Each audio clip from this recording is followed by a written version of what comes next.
हत्याकांड हुई है, जो गैंगवार हुआ है, राजू ठेठ की जो हत्या हुई है, उसकी पल पल की अपडेट हम आप तक पहुंचा रहे हैं। और इस वक्त जो खबर है वो यही है कि एसएमएस अस्पताल लेकर आया गया है इन दोनों बदमाशों को, जिन्होंने इस हत्याकांड को अंजाम दिया, इस गैंगवार को अंजाम दिया, और उनका अब यहाँ पर इलाज होगा। ज़्यादा जानकारी देंगे आशुतोष, हमारे सहयोगी, जो इस वक्त अस्पताल में ही परिसर में मौजूद हैं। आशुतोष, अब किस तरीके से इलाज चलेगा, पुलिस अब इसके आगे क्या करेगी?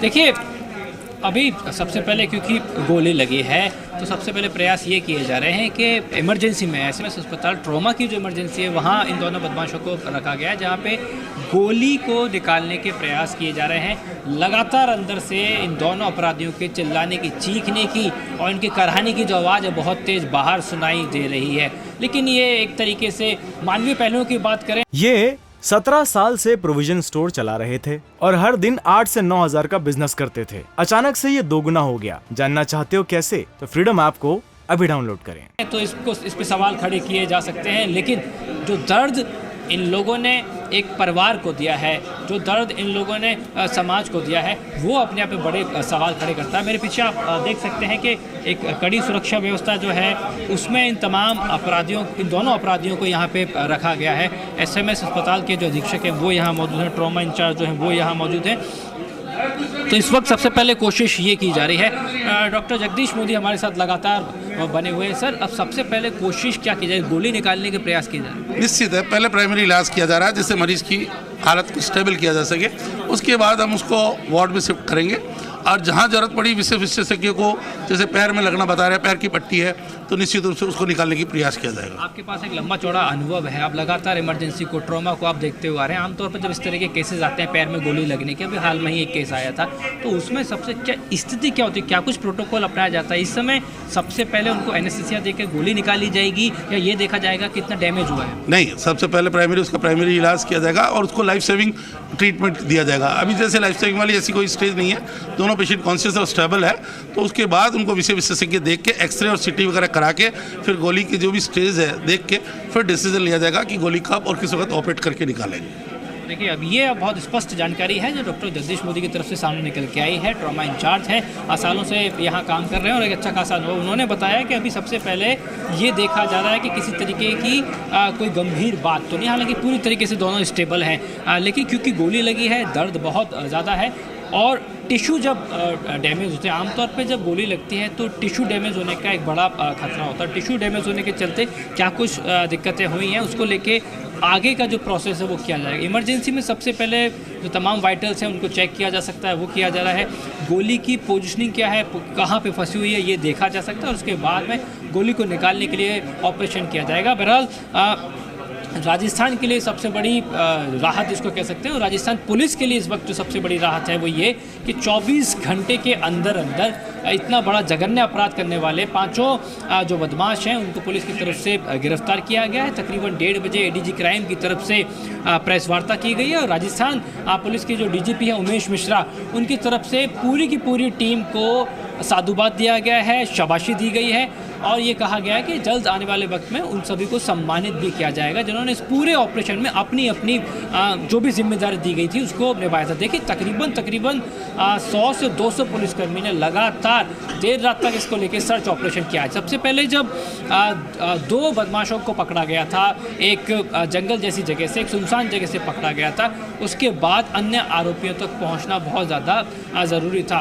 तो किसी न किसी तरह के जो इनपुट थे वो लगातार पुलिस को मिल रहे थे। एक बात और पुलिस की तरफ से कही गई है कि जितना काम राजस्थान पुलिस की तरफ से किया गया है इन बदमाशों को पकड़ने में, उतनी ही मदद जो स्थानीय वासी हैं, जो वहाँ के ग्रामीण हैं, आम जो लोग हैं, आम आवाम जो है, उनकी तरफ से भी मदद मिलती हुई दिखाई दी। ये एक अच्छा पहलू है, ये एक अच्छा चेहरा है जो सामने निकल के आया था, क्योंकि लगातार इस तरह की कोई भी जब वारदात होती है उसमें एक बात आती है कि जब कोई ऐसा जघन्य अपराध होता है, इस तरह की कोई घटना होती है, तो आमतौर पर लोग वीडियो बनाने में जुट जाते हैं, वीडियो बनाते हैं, लोगों की मदद नहीं करते हैं। लेकिन ये बदलता हुआ दिखाई दिया है परिदृश्य और लोगों ने मदद की है। मेरे साथ मेरे सहयोगी अनूप लगातार जुड़े हुए हैं, लगातार अस्पताल में थे। अनूप, अभी अंदर की स्थिति क्या है? अभी आप देख कर आए हैं, क्या कुछ स्थिति अंदर की? जी हाँ, देखिए इनको सीकर से जयपुर लेकर के आए हैं। यहाँ पर SMS हॉस्पिटल ट्रॉमा सेंटर है, वहाँ पर इनको लेकर के आए हैं। ये यहाँ पर जो चिकित्सक है वो इनका पूरा का पूरा इलाज कर रहे हैं और आगे की जो भी स्थिति होगी वो मतलब कि थोड़ी देर के अंदर स्पष्ट होगी। जी देखिए ये अभी हलचल होती हुई दिखाई दे रही है, संभवतः इनको शिफ्ट किया जा रहा है। ये देखिए सीधी तस्वीरें, ड्रेसिंग की गई है और ड्रेसिंग के बाद में जो एक अलग अलग कक्ष जो तय किए गए थे, पुरुष वार्ड जो तय किया गया था, वहाँ इनको रखा जाएगा और अब शिफ्ट करने की जो प्रक्रिया है उसकी शुरुआत हो चुकी है। देखिए QRT के जवान जो कि क्विक रेस्पॉन्स टीम जो होती है आमतौर पे हथियारों से लैस होती है किसी भी तरह की स्थिति से निपटने के लिए, उनको यहाँ रखा गया। अब क्योंकि इतना बड़ा ये पूरा घटनाक्रम है, बदमाश अपने आप में बहुत बड़े हार्डकोर है, ऐसे में कड़ी सुरक्षा रखी जाएगी और आम SMS अस्पताल ट्रॉमा के अंदर जो अन्य जो तमाम मरीज आते हैं उनसे अलग रखा जाएगा, क्योंकि ये हार्डकोर अपराधी हैं, किसी भी तरीके की कोई ऐसी कोताही ना हो, इसलिए ऑब्जर्वेशन पुरुष वार्ड जो है 3 नंबर वहाँ पे रखा गया। ये वो वार्ड है जहाँ पे आमतौर पे जब ट्रॉमा का कोई भी केस आता है तो उसमें ऑब्जर्वेशन में रखा जाता है, लेकिन फ़िलहाल सिर्फ इन 2 बदमाशों के लिए इसको तैयार किया गया है और इन दोनों बदमाशों को यहाँ रखा गया है। और बताया जा रहा है कि तकरीबन 2 दर्जन जो पुलिसकर्मी हैं उनकी सुरक्षा व्यवस्था में ये यहाँ इनको रखा जाएगा। वो यहाँ पे अपनी लगातार सुरक्षा देंगे, QRT के जो जवान हैं वो मौजूद रहेंगे। तो SMS अस्पताल ट्रॉमा सेंटर से अभी की फ़िलहाल की जो अपडेट है वो ये कि दोनों बदमाशों को यहाँ लाया गया है, शुरुआती ट्रीटमेंट इमरजेंसी में दिया गया है और अब ऑब्जर्वेशन पुरुष वार्ड में शिफ्ट कर दिया गया है। बड़ी चीज़ ये है कि हमारे सहयोगी इस वक्त मौजूद हैं और ये तस्वीरें बहुत अहम हैं। ये तस्वीरें ज़रा देखिए, क्योंकि ये तस्वीरें ये बयां कर रही हैं कहानी इनके अंजाम की। किस तरीके से देखिए यहाँ पर इनको इधर से उधर लेकर जाया जा रहा है। ये जो दूसरा जो बदमाश है उसको लाया गया है। जी आशीष, ये जी आशुतोष, देखिए ये दूसरी तस्वीर जब दूसरे बदमाश को यहाँ लाया गया है। और आशीष, जैसा मैं बता रहा था कि लगातार इमरजेंसी में जब इनको ट्रीट किया जा रहा था, शुरुआती ट्रीटमेंट दिया जा रहा, तो ये कराते हुए दिखाई दे रहे थे और इनको दर्द क्या होता है शायद आज पता चल रहा है। इन्होंने आम लोगों को जो दर्द दिया है, देखिए हार्डकोर बदमाश हैं, इन्होंने ताराचंद को जो दर्द दिया, इन्होंने आम जो दूसरे लोगों को दर्द जो दिया, इन्होंने समाज को जो दहशत का जो दर्द दिया है वो ये तब समझ नहीं पाए जब ये लगातार फायरिंग करते हुए दिखाई दे रहे थे। CCTV फुटेज में लगातार ये लोग दिखाई दे रहे थे। इनको दर्द क्या होता है जब व्यक्ति कराता है तो क्या होता है, ये अब पता इनको चल रहा है जब इनको यहाँ लाया गया, उनका ट्रीटमेंट किया हो। चीखते चिल्लाते हुए बिलखते हुए दिखाई दिए हैं जब इनको यहाँ ट्रीटमेंट किया जा रहा था। और अब इनको लेके कोई संवेदना ज़्यादा महसूस करना भी नहीं चाहता है, क्योंकि हर आम आदमी के मन में यही है कि ऐसे व्यक्तियों का जो हश्र होना चाहिए वो यही होना चाहिए, क्योंकि कि आम लोगों के साथ क्या करते हैं, दहशत का माहौल बनाते हैं, तो ऐसे लोगों के साथ ऐसा ही होना चाहिए। मेरे सहयोगी विजय लगातार ऑब्जर्वेशन जो वार्ड है उसके बाहर से लगातार जो लाइव तस्वीरें हैं वो दिखा रहे हैं कि कैसे कड़ी सुरक्षा व्यवस्था को यहाँ अपनाया गया है। देखेंगे कि QRT के जवानों से लेके स्थानीय पुलिस से लेके तमाम चिकित्सकों से लेके यहाँ सब मौजूद हैं। और अब शुरुआती कुछ यहाँ पे जांचें की जाएंगी, उसके बाद में गोली लगाने का जो प्रोसेस है उसको अपनाया जाएगा।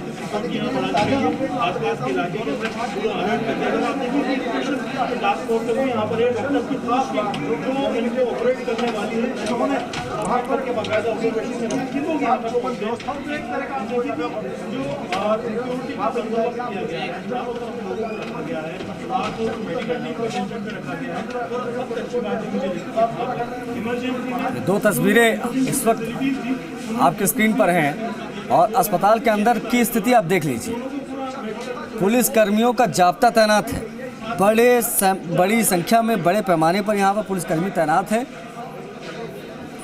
और जो आप दूसरी तस्वीर देख रहे हैं वो तस्वीर भी अपने आप में बहुत कुछ बयां कर रही है, क्योंकि कल ये गोलियां चला रहे थे, आतंक फैला रहे थे, दहशत फैला रहे थे, और आज की जो तस्वीर है वो देखिए किस तरीके से पुलिस की गोली खाने के बाद औंधे मुँह गिरे।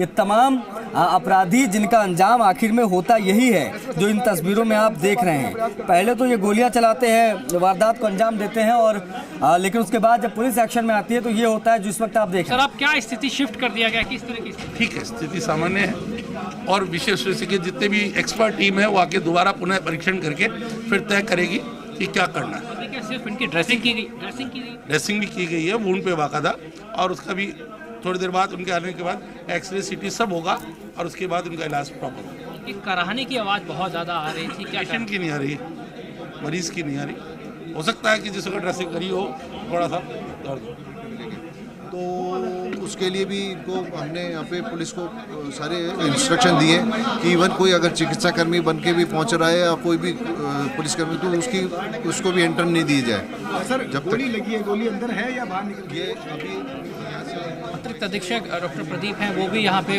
मौजूद हैं, वो तमाम व्यवस्था संभाल रहे हैं। किस तरह की स्थिति है, अब यहाँ उनको ऑब्जर्वेशन पोस्ट वार्ड में शिफ्ट कर दिया गया? ऑब्जर्वेशन वार्ड में शिफ्ट किया गया है पेशेंट्स को।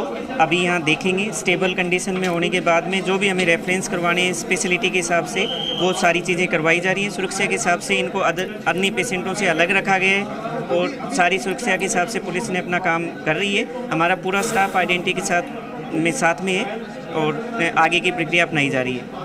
अनुराग धाकड़े हैं, वो हमारे साथ मौजूद। सर अभी किस तरह की स्थिति है, मरीजों को यहाँ शिफ्ट, दोनों को इनको बदमाशों को शिफ्ट किया? सबसे पहले तो अपन सीटी एंजियोग्राफी करा रहे हैं ताकि मालूम चले कि जो वेसल्स हैं किसी को इंजरी नहीं हुई।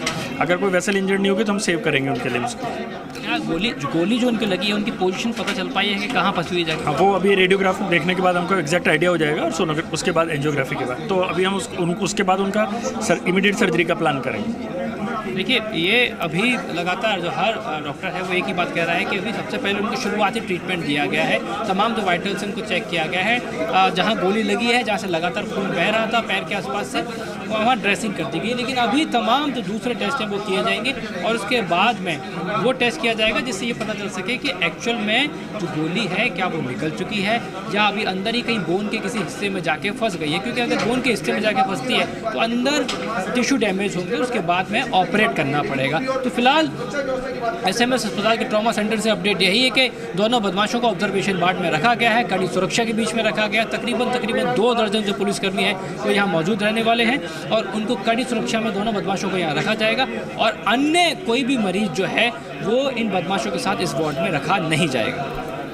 ज़ाहिर तौर पर आशुतोष, और ये मामले की संवेदनशीलता ही बता रही है आपकी रिपोर्ट। और बड़ी चीज़ ये है कि पुलिस जो है वो यहाँ पर तैनात है और भारी संख्या में पुलिस बल तैनात है, क्योंकि ये जो 2 बदमाश जिनको हॉस्पिटलाइज कराया गया है, जिनके पैर में गोली लगी है, उनकी कराने की आवाज़ आ रही है। हमारे सहयोगी यहाँ पर मौजूद हैं और एक एक तस्वीर हम आपको दिखा रहे हैं। और पॉइंट टू बी नोटेड ये है, और आप कह सकते हैं कि जिस तरीके से कल इन्होंने गोलियां चलाई, आज इनका क्या हाल है वो हम इन तस्वीरों के जरिए आपको दिखा रहे हैं। देखिए जो दहशत इन्होंने फैलाई थी आज खुद ये करा रहे हैं। आज इनके पैर में गोली लगी है और उसके बाद में अब इनका यहाँ पर इलाज चल रहा है। अब पुलिस मौके पर मौजूद है, तमाम डॉक्टर्स इनको देख रहे हैं और पल पल की अपडेट हमारे तमाम सहयोगी दे रहे हैं। मीडिया का जमावड़ा लगा हुआ है वहां पर। अब ऐसे में कौन कौन से बड़े अधिकारी आशुतोष जो इस वक्त वहां पर मौजूद हैं, किसकी निगरानी में है इस वक्त ये दोनों बदमाश और बाकी 3 जो बदमाश है वो कहां है, उनकी क्या स्थिति है?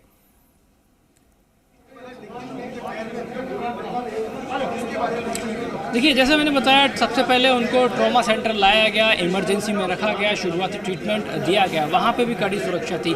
तकरीबन 2 थानों की पुलिस मौजूद थी। उसके अलावा QRT के जो जवान होते हैं, क्विक रेस्पॉन्स टीम, यानी कि हथियारों से लैस जो जवान होते हैं उनको यहाँ पे तैनात किया गया है। क्योंकि देखिए ये वो दहशत गर्द हैं जिन्होंने दहशत फैलाने की कोशिश की थी और उसमें कामयाब भी हुए। जब ये पूरा का पूरा घटनाक्रम हुआ तो आप देखेंगे कि वहाँ के आम जो लोग थे, तो पूरा का पूरा जिला था कितनी दहशत में था। क्योंकि आप देखिए राजस्थान में लगातार इस तरह के जो वाक़ये हैं वो होते हुए दिखाई दे रहे हैं। सवालिया निशान खड़ा हो जाता है पुलिस के इकबाल पे कि आखिर बदमाशों की इतनी बड़ी हिम्मत कैसे हो जाती है कि वो किसी पौष इलाके में घुसते हैं और इस तरह की किसी भी वारदात को अंजाम देते थे। ये अपने आप में बहुत बड़े सवाल थे।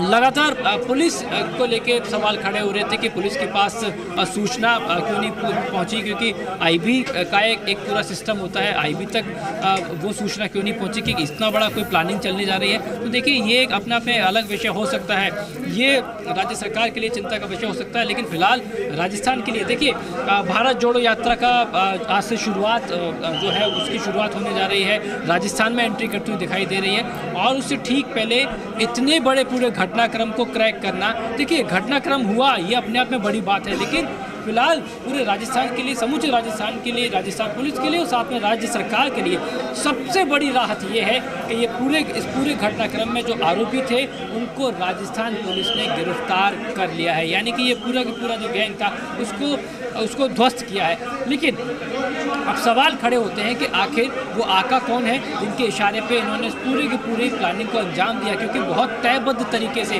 बहुत ऑर्गेनाइज्ड वे में इस हत्या को अंजाम दिया गया था राजू ठेठ की। देखिए, जब सीसीटीवी फुटेज को आप ठीक से देखेंगे तो उसमें नज़र आएगा कि बहुत सिस्टमेटिक तरीके से एक एक व्यक्ति अपनी अपनी जिम्मेदारी करता हुआ दिखाई दे रहा है। यहाँ तक कि जो ट्रैक्टर चला के एक युवक आता हुआ दिखाई देता है वो अपनी जिम्मेदारी को निभाता हुआ दिखाई दे रहा है, वो बदमाश अपनी जिम्मेदारी को निभाता हुआ दिखाई दे रहा है। तो बहुत प्लानिंग के साथ में ये हुआ है। तो स्थानीय स्तर पर जो पुलिस थी उसके पास क्या इन्फॉर्मेशन थी या नहीं, आईबी इंटेलिजेंस जो होती है उनके पास ये इन्फॉर्मेशन थी या नहीं। लगातार पूरे राजस्थान के अंदर बात करें जयपुर की, सीकर की या आसपास की पूरी शेखावाटी बेल्ट की, अगर वहाँ पे इस तरह के गैंग्स पनप चुके हैं तो राजस्थान के लिए इस वक्त चिंता की बात है। 2023 की शुरुआत होने जा रही है, चुनाव होने हैं, राजनीतिक पार्टियों की बात करें तो वो अपनी अपनी यात्रा करते हुए दिखाई दे रहे हैं। उससे पहले इस तरह के बड़े गैंग्स का पनप जाना राजस्थान के अंदर ये बड़ी चिंता की बात है। मैं दूसरे जिलों की बात करूं उससे पहले जयपुर के अंदर अब आए दिन एक ना एक कोई ना कोई ऐसी वारदात होती हुई दिखाई दे रही है जहां पे गोलीकांड होते हुए दिखाई दे रहे हैं। ये संकेत देता है कि जयपुर के अंदर, जयपुर समेत पूरे राजस्थान में जो संगठित गिरोह हैं वो पनपते जा रहे हैं, उनकी तादाद बढ़ती हुई जा रही है। और आसपास के जो स्टेट हैं, चाहे वो हरियाणा की बात करें, पंजाब की बात करें, उनके गैंग्स के साथ में उनके ताल्लुकात बहुत अच्छे स्थापित हो चुके हैं, एक दूसरे को मदद करते हुए दिखाई देते हैं। बदमाश जो है उनका एक बहुत बड़ा रैकेट बन चुका है। ये राजस्थान के लिए बहुत बड़ी चिंता की बात है। साथ ही चिंता की बात है राजस्थान पुलिस के लिए और साथ ही चिंता की बात है राजस्थान पुलिस से जुड़ी हुई उन एजेंसी के लिए जिनके पास ये जिम्मेदारी है कि ऑर्गेनाइज क्राइम को ध्वस्त करना उनकी जिम्मेदारी है। जैसे कि एसओजी की हम बात करते हैं, स्पेशल ऑपरेशन ग्रुप की अगर हम बात करते हैं तो मुख्य काम है कि संगठित अपराध के खिलाफ खड़े होना, संगठित अपराध को ध्वस्त करना। लेकिन जब इस तरह की कोई भी वारदात होती है और जब इनपुट नज़र नहीं आते हैं तो ये सवाल निशान खड़े होते हैं कि आखिर इस तरह की एजेंसीज जो हैं वो कर क्या रही हैं। बहरहाल राजस्थान के लिए, राजस्थान पुलिस के लिए सबसे बड़ी राहत इस वक्त यही है कि इन 5 बदमाशों को गिरफ्तार कर लिया गया है। पुलिस ने राहत की एक बड़ी सांस ली है और राजस्थान सरकार के लिए भी एक बड़ी राहत है, क्योंकि देखिए जब इस तरह का कोई भी मूवमेंट होता है, इस तरह की कोई भी बड़ी आपराधिक घटना होती है तो एजिटेशन जैसी चीज़ें भी देखने को मिलती हैं, कानून व्यवस्था भी बिगड़ती हुई दिखाई दे सकती है। लेकिन अभी तक ऐसा कोई भी जो घटना है वो दिखाई नहीं दी है। पुलिस ने बहुत समझदारी के साथ स्थानीय स्तर पे और अपराध को कम करने के लिए, बदमाशों को पकड़ने के लिए अपनी जिम्मेदारी निभाई है। 24 घंटे के अंदर अंदर इन बदमाशों को पकड़ा है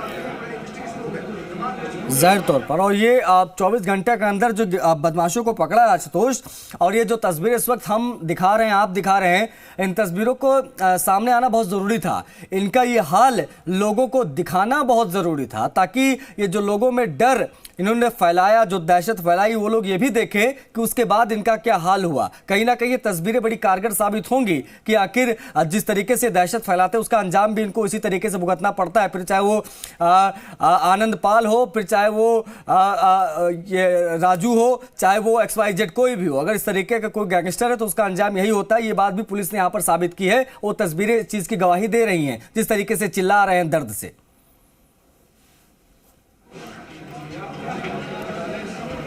देखिए, बिल्कुल देखिए, राजस्थान पुलिस का एक स्लोगन है कि अपराधियों में भय और आमजन में विश्वास। ये अपने आप में पुलिस के इकबाल को बुलंद करने वाला अपने आप में स्लोगन है और वही समाज के अंदर जो पुलिस है वही जो माहौल है वो स्थापित करना चाहती है। लेकिन जब लगातार इस तरह की घटना होती है तो लोगों के मन में एक डर बैठ जाता है। लेकिन अस्पताल के अंदर इन बदमाशों की तस्वीरें दिखाने के पीछे हमारा असली मकसद यही है कि वो डरे नहीं और इस चीज़ को समझने की कोशिश करें कि हर अपराधी का जो अंत है वो यही होता है, जो आखिरी जो हश्र होता है किसी भी अपराधी का वो यही होता है। देखिए, अपराध की दुनिया में उतरना बहुत आसान है। ये एक बहुत बड़ी लंबी फहरिस्त हो सकती है राजस्थान के बड़े बड़े बदमाशों की। जैसा आपने जिक्र किया, हम आनंद पाल की बात करें, आनंद पाल की पूरी जो गैंग थी उनकी हम बात करते हैं, राजू ठेठ गैंग की अगर हम बात करते हैं, या इसके अलावा अन्य जो बदमाश हैं, चाहे हम दूसरे राज्यों की तरफ देखते हैं, वहाँ बड़े से बड़े जो तमाम बदमाश हैं, उनका जो आखिरी हश्र होता है वो यही होता हुआ दिखाई देता है। फ़ोटो लगती हुई दिखाई देती है और उसका आपराधिक रिकॉर्ड बयां करता है कि आखिर उसकी एनकाउंटर के पीछे या अन्य बदमाशों द्वारा उसकी हत्या के पीछे की मुख्य वजह क्या रही थी। तो कुल मिला के जो सच है, जो आखिरी सत्य है, वही दिखाने की हम कोशिश कर रहे हैं कि जो आम जो लोग हैं या वो युवा तो कहीं ना कहीं ऐसे लोगों को अपना रोल मॉडल समझ लेते हैं और इस अपराध की दुनिया में आगे बढ़ जाते हैं, वो इस हकीकत को समझें कि उनको अपना रोल मॉडल आखिर में किसको चुनना है। और इसीलिए हम उन पुलिस कर्मियों की उन पुलिस कर्मियों को भी सम्मानित करते हैं, उनका नाम भी बहुत मजबूती से सामने दिखाते हैं जो ऐसे अपराधियों को सलाखों के पीछे पहुंचाते हैं या उनको इस तरीके से इस हाल में पहुंचाते हैं जिससे जो पुलिस का एक स्लोगन है कि अपराधियों में भय और आम जन में विश्वास, वो स्थापित होता हुआ दिखाई देता है और पुलिस का इकबाल जो है वो बुलंद होता है। यही एकमात्र कारण है। तो फिलहाल इस पूरी की पूरी अब देखिए, आमतौर पे किसी भी गैंगस्टर की जब हम कोई भी खबर करते हैं या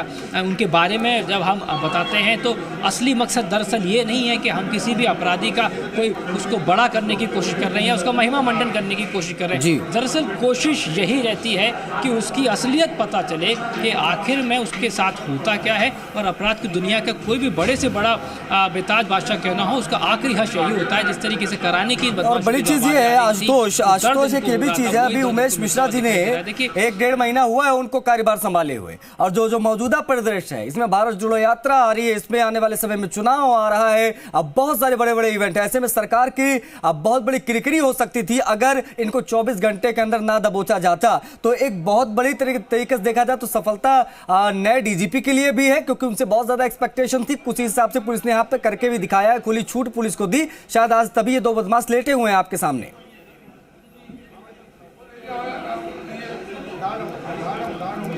देखिए, किसी भी राज्य के लिए जो हम प्रायोरिटी की बात करते हैं, प्राथमिकताओं की बात करते हैं राजनीतिक स्तर पे, सरकार के स्तर पे, तो लॉ एंड ऑर्डर, कानून व्यवस्था उनमें से एक सबसे बड़ा विषय हो जाता है। देखिए, शिक्षा अपने आप में एक विषय हो सकता है, लेकिन जब आप सुरक्षित ही नहीं रह पाएंगे तो शिक्षा आप लेंगे कैसे। तो कानून व्यवस्था अपने आप में बहुत बड़ा विषय होता है, और कानून व्यवस्था अगर किसी प्रदेश की चरमरा जाती है या खराब होती दिखाई देती है तो ये किसी भी प्रदेश के लिए एक तरीके से बैकफुट पे जाना होता है। और इस तरह की जब वारदातें होती हैं, इस तरह का जब माहौल बनता है तो कानून व्यवस्था पे बहुत बड़े सवालिया निशान खड़े हो जाते हैं। देखिए, जैसा हमें भारत जोड़ो यात्रा होनी थी, इलेक्शन सामने आ रहे हैं, दूसरे राज्यों में इलेक्शन है, तो एक माहौल बनता हुआ दिखाई देता है कि राजस्थान में कानून व्यवस्था ठीक नहीं है। और अब देखिए, उदाहरण अगर हम लेते हैं कि भारत जोड़ो यात्रा है, उसका अगर कोई मंच सस्ता हुआ दिखाई देता है और सार्वजनिक मंच से अगर ये जो बदमाश हैं ये पकड़ में नहीं आते तो अपने आप में सवाल खड़े हो सकते थे कि राजस्थान में कानून व्यवस्था ठीक नहीं है। देखिए, जितना बड़ा इस अपराध का घटित होना है, ये जो अपराध घटित हुआ है, उससे बड़ी राहत ये है कि राजस्थान पुलिस ने समय रहते हुए 24 घंटे के अंदर अंदर इन बदमाशों को पकड़ लिया है। ये राजस्थान पुलिस के लिए सबसे बड़ी उपलब्धि है। ये किसी भी राज्य सरकार के लिए सबसे बड़ी उपलब्धि है कि वो इस बात को कह सकते हैं कि घटनाक्रम हुआ, और आमतौर पर इस तरह के घटनाक्रम हो जाते हैं, लेकिन बदमाश कितनी जल्दी पकड़ में आए। ऐसा तो नहीं हुआ कि वो किसी दूसरे राज्य में जाके छुप गए या किसी दूसरे देश में जाके छुप गए।